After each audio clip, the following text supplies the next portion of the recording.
I'm Brittany Lewis with Forbes Breaking News. On Sunday, President Biden traveled to Minneapolis to eulogize the late Vice President Walter Mondale. The service spoke about the late Vice President's life and legacy and featured Minnesota Senators Amy Klobuchar and Tina Smith. Mondale served as senator from Minnesota prior to becoming President Jimmy Carter's running mate and eventual vice president. Following the loss of the Carter-Mondale ticket in 1980, Mondale ran for president in his own right. He was defeated by President Ronald Reagan in 1984 in a landslide 49-state loss. His presidential ticket made history, selecting Geraldine Ferraro, the first female running mate on a major party ticket. Mondale sought elective office again in 2002 as a last-minute replacement following the shocking death of Senator Paul Wellstone. Mondale was defeated in that effort by Norm Coleman. Biden remembered Mondale fondly, sharing how he reached out to Mondale in 2008 when then-Senator Barack Obama asked to vet Biden as a running mate. Biden shared Mondale's advice for him, despite the now president's reservations about joining the ticket. Let's listen in to President Biden's speech.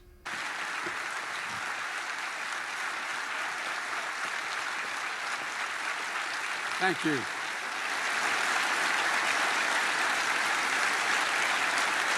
Thank you, Amy.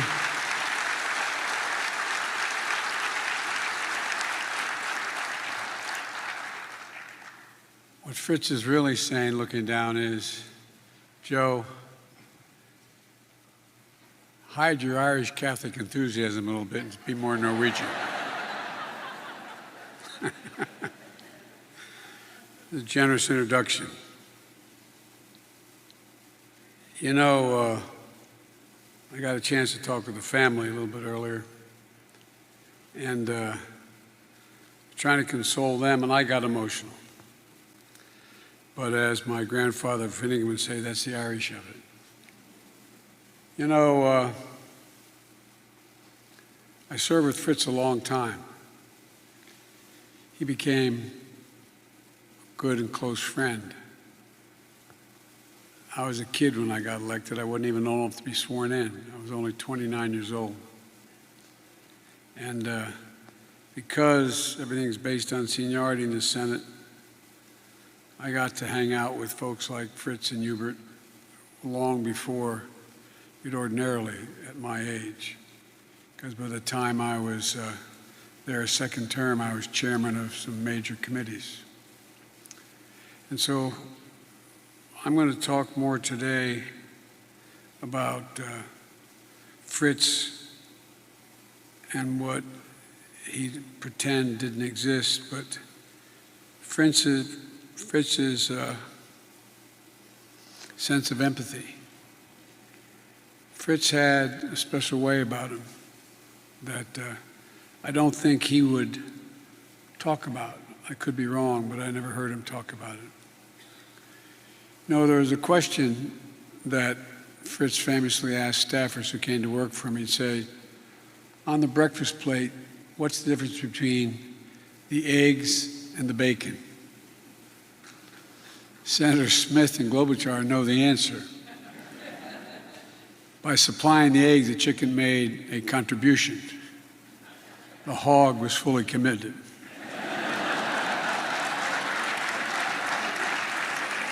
And it always surprised Fritz. I knew a little about agriculture. Delaware, my state, has in the Delmarva Peninsula, has a $5 billion industry. Chickens, a lot of chickens, a hell of a lot more chickens than people. And it's the biggest industry. But Fritz was always committed, not merely to the work of his lifetime, which all of you are familiar with. Most people know most of all. Everybody was blessed to know him in this state.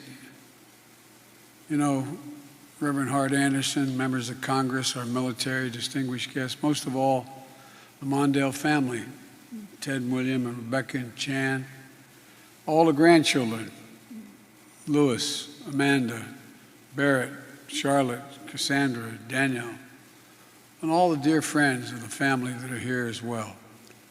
Because he always talked about you all as family. I'm moved to be with you here today as an honor one of the great giants in American history, and that's not hyperbole. Fritz was a giant in American political history.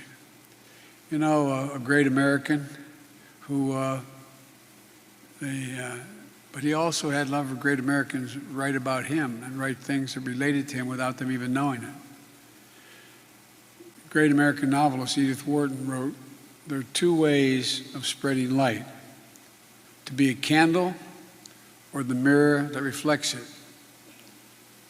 Fritz was both the candle and the mirror, in my view. Candle spreading light and the mirror reflecting it. And today, I speak of a friend of 5 decades about that light, the light of friendship and what it meant to me personally, to my family. Fritz and I first met in one of the darkest moments of my life. I had not intended to run for the United States Senate. I was involved, my state, to its great shame, was segregated by law. We have the 8th largest black population in America as a percent of population in Delaware. I got involved in politics indirectly by getting involved in the civil rights movement as a kid, being the only white employee in the east side of Wilmington, an area called the Bucket, for years. And I was asked by a group of senior Democrats, I was a young lawyer when I came back from law school, and we were the only city in America occupied by the National Guard for 10 months, with every corner being occupied by a National Guard member with a drawn bayonet because of Dr. King's assassination and the riots that took place in my home state. And I had a job with one of the oldest law firms in the state, a white shoe, as he used to call them, law firm. And after being home for 6 months, I couldn't do it anymore, and I left and sought a job as a public defender to represent the people I used to work with as a kid in high school and college. And so I came to the United States Senate with a passion to do something about civil rights. And when I was elected, I ran initially for the group. I joined a group of senior members of the United States, of the Delaware Democratic establishment, to reform the Democratic Party, because we were more a Southern Democratic Party than a Northeastern Democratic Party. Used to be able to join the Southern Governors Conference or the Mid-Atlantic Conference, and Democratic governors joined the Southern Governors Conference. But I couldn't bring myself to be a Republican, even though we're more progressive, because of Richard Nixon when I registered. But I was asked to head up a committee of younger people to try to get someone to run for the United States Senate against a guy who was a decent guy, actually, a little too conservative, but decent guy. And one thing led to another, and I ended up being asked to run for the Senate. I had no intention of running for the Senate. But 2 years earlier, I had been elected to the county council. And Delaware is like a miniature Illinois. One county has 60% of the state's population. So as a council person, I represented a district 7 times as large as a state representative and 3 times as large as a state senator. And I ran and won. I ran only to be a good soldier to try to get out Democrats voting. And I wasn't supposed to win. The only reason I ran, I was certain I wasn't going to win because I didn't want to be a county councilman. I was just setting up a law firm as a young senator, as a young man, I should say. And so what happened was I won in a district that was like 56% Republican, no Democrat ever won. Republicans saw something in me I didn't see. They saw someone who may want to go on and run for office beyond that. So they reapportioned me from a 4-year term to a 2-year term into a 65% district. And I was put in a position of up or out. And a group of senior members, a former governor, a former United States senator, a former congressman and the retired Chief Justice of the Supreme Court, whose family had more senators than any family in American history. And they came to me and offered your convention. I'll never forget how classic it was. It was a break in the convention in Dover, Delaware. I was at a little motel nearby to go back and change with the younger people I was with, and I had my own room. You know, the typical kind of, you drive up to the front door, 2 headboards nailed on the wall, a desk nailed to the other wall, and an 8x10 bathroom. So I was in shaving. I had my towel around me. I just got out of the shower and I was shaving. I just banging at the door. And I thought it was a guy named Bob Cunningham who was with me. I said, all right. I went to the door and opened the door. There was a former 2-term governor named Edward Carville, former congressman named Harrison, and the state chairman, and a former chief justice. And I'm standing with a towel, shaving on my, and the rest of me stark naked. And I said, we want to talk to you, Joe. So I said, well, come on, gentlemen. I ran into the bathroom, take off the shaving cream, hoping I could find something to put on. I had nothing to put on. So I came back out and I leaned against that desk with the towel around me. I said, yes, gentlemen. And they said, Joe, we just had dinner. We think you should run for the Senate. And I said, and the Chief Justice, former Chief Justice Tunnell said that. I said, sir, I'm not old enough. He said, Joe, you obviously didn't do very well on constitutional law. Thinking, holy God, what did I do now?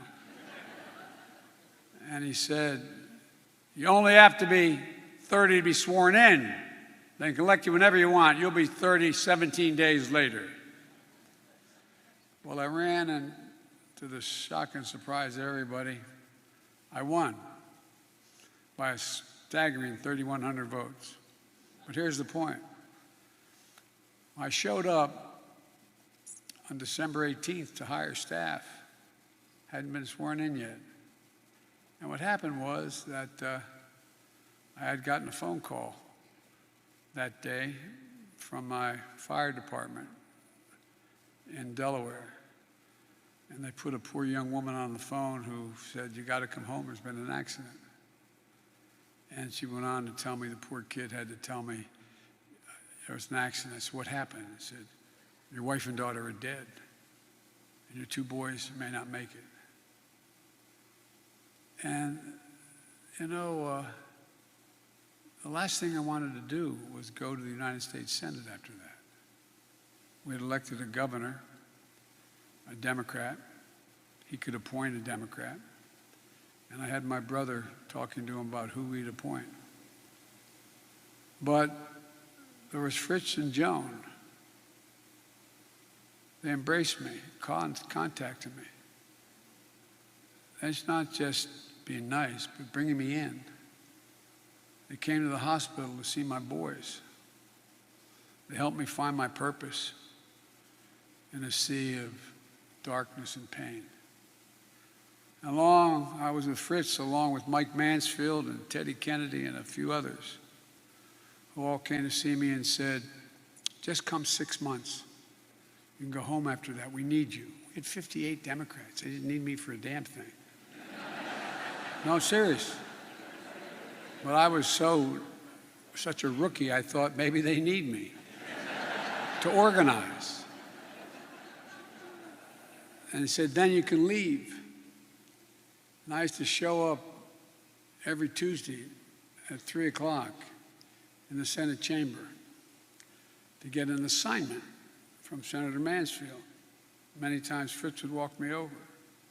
And I thought all freshmen got assignments. I didn't know. Nobody gets an assignment in the Senate. It wasn't until about 3 months in that I realized that was the case. But they kept me engaged. They helped me get up when it was easy to give up. My life changed again 5 years later. No man deserves one great love in his life, let alone 2. But I met and married Jill Biden. Had to ask her 5 times. True.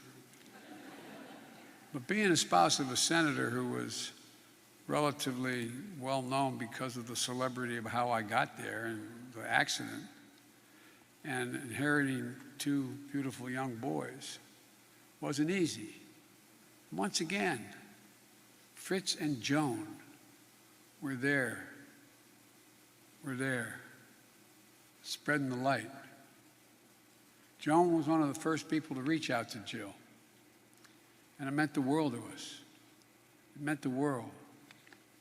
You just heard from my friend John Meacham.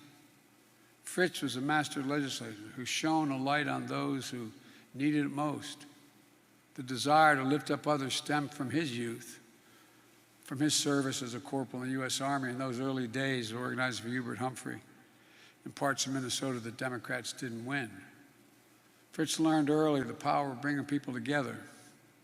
And I know that for Fritz, no moment was brighter than when he joined forces, because I was with him. I was just a bit player with an African-American senator from Massachusetts, Senator Everett Brooke, and they passed the Fair Housing Act. I was on the same side of the chamber in the back where Fritz was. I remember the look on his face, literally remember the look on his face. Opened up neighborhoods, diminished by segregation for so long.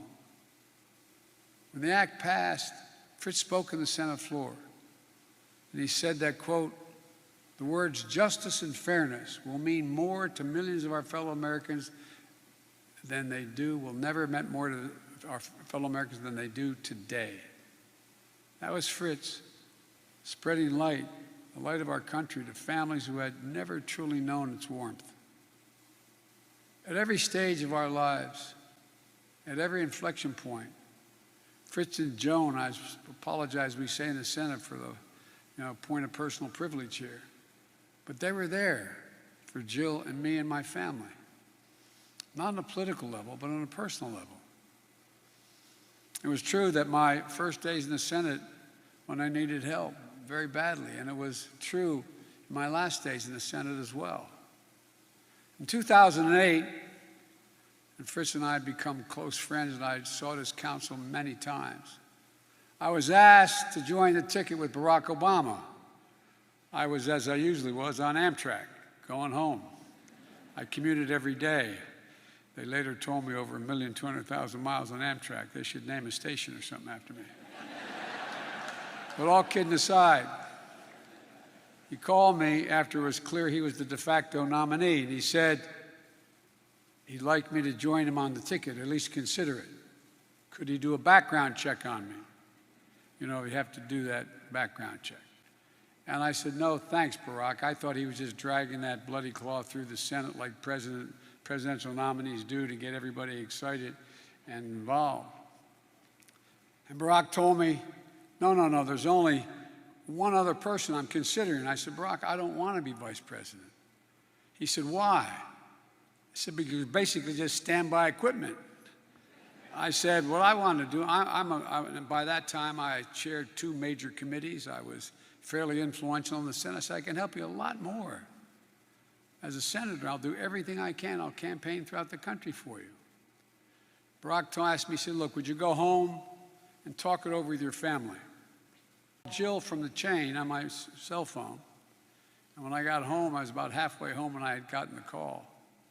And when I got home, I went in, and the first person I called was Fritz, before the family gathered in the back porch. And I said, Fritz, what should I do? And he went into great detail. I'm serious. As a matter of fact, he sent me a long memorandum he prepared for President Carter when they were deciding how their relationship would work. He told me, in essence, that the vice presidency holds no inherent power. None, zero. The vice presidency is merely, and it's true, a reflection of a relationship with the President of the United States. About 7 years ago, I joined Fritz at a forum in his honor at George Washington University. Fritz recounted that his greatest strength wasn't his expertise in a particular policy area. It was the genuine personal relationship he built with President Jimmy Carter. Relationship built on real affection and trust. They sat down to lunch together every week. Fritz said, make sure you get a commitment from Barack. Once a week, you have lunch to discuss whatever is on either of your minds. He was the first vice president to have an office in the West Wing, just a few steps away from the Oval Office. That never happened before. They were over in the Executive Office building, across the street. That was the true strength of the vice presidency, he said. A strength that Barack and I replicated in our time in office. And what Kamala and I are doing today, and she sends her regards to the whole family. She called me before I got in the plane. It was Fritz who lit the way. At his core, Fritz embraced everybody with the belief that everyone's entitled to be treated with dignity. Everybody. Dignity, not just the right to vote, dignity. He was loved by the American people because he reflected the goodness of the American people, especially the people of Minnesota. You know, every senator wears on his or her sleeve the state they serve. But the love Fritz had for the people of Minnesota ran deeper than that. He loved you all, and you loved him back. It was obvious because Fritz reflected the very best qualities of this state. The warmth and optimism that you reflect. At every turn, Fritz reflected the light of this nation, who we are and what we can be. He called me when I had said in inauguration that we're the most unique nation in all of history. We're the only nation founded on an idea. Every other nation in the world is based on geography, ethnicity, religion, race. We're founded on an idea. We hold these truths to be self-evident. All men and women are created equal, endowed by their Creator with certain inalienable rights, including the right to life, liberty, the pursuit of happiness. And it goes on. Fritz believed that in his gut. I watched him every day for over 35 years in the Senate and when he was vice president. He united people, sharing the same light, the same hopes. Even when we disagree, he thought that was important. I'll never forget, on a personal level, what it meant to have a friend like Fritz. Less than 4 years after losing Eleanor to brain cancer, and just a year after losing Joan, Fritz was there to help me again when Jill and I lost our son, Beau, to brain cancer after a year in Iraq. I'll never forget how Fritz reflected so much love and light into our family, again at our darkest moments. Nor will I forget coming here to Minneapolis 8 years ago to say goodbye to Joan. Most of you remember that Fritz went to the Mayo Clinic for a quadruple bypass the very next day. He had delayed the surgery so he could be with all of us to reflect her light. And he put off treating his own heart because, as all you know, his heart belonged to Joan. As I've said many times, I say to the family, seeing your mom and dad together reminded me of that great line from Christopher Marlowe's poem, "Come live with me and be my love, and we shall all the pleasures prove." You can tell when a couple has been together a long time, still looks at each other with love, deep love. It's been said that memory is the power to gather roses in winter.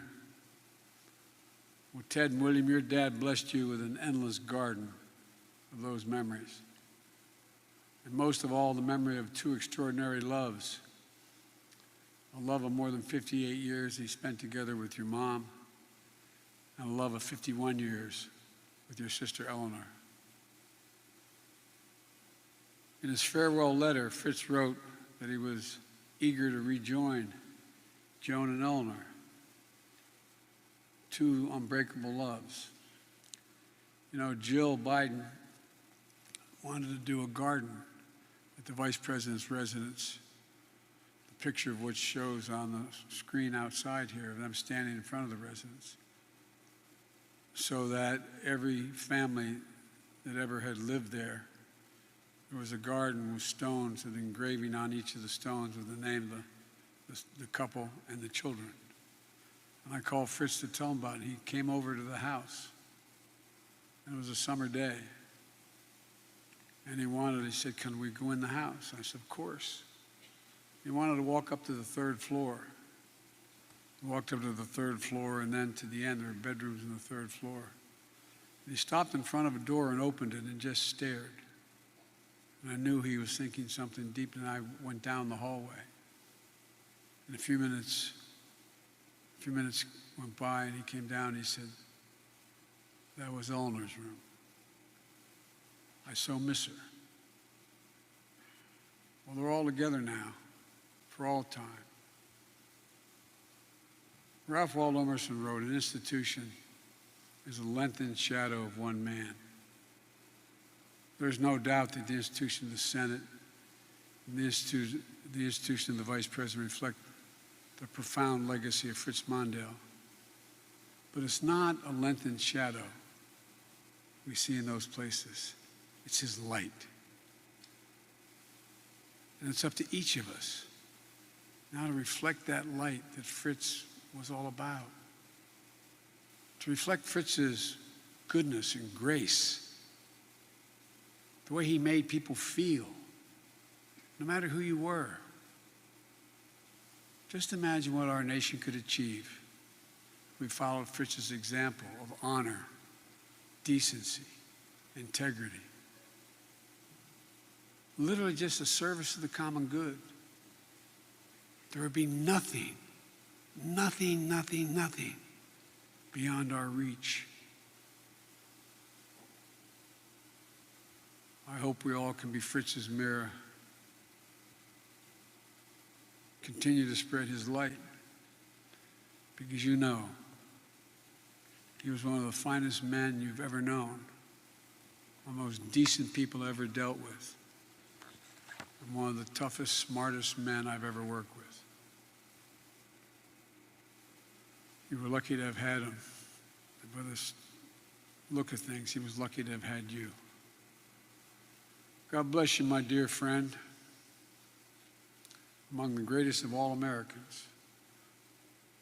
The highest compliment, my grandfather Fingerty used to say, you can give a man or a woman. He was the Irish of it. It was to say, he's a good man. Fritz Mondale was a good man.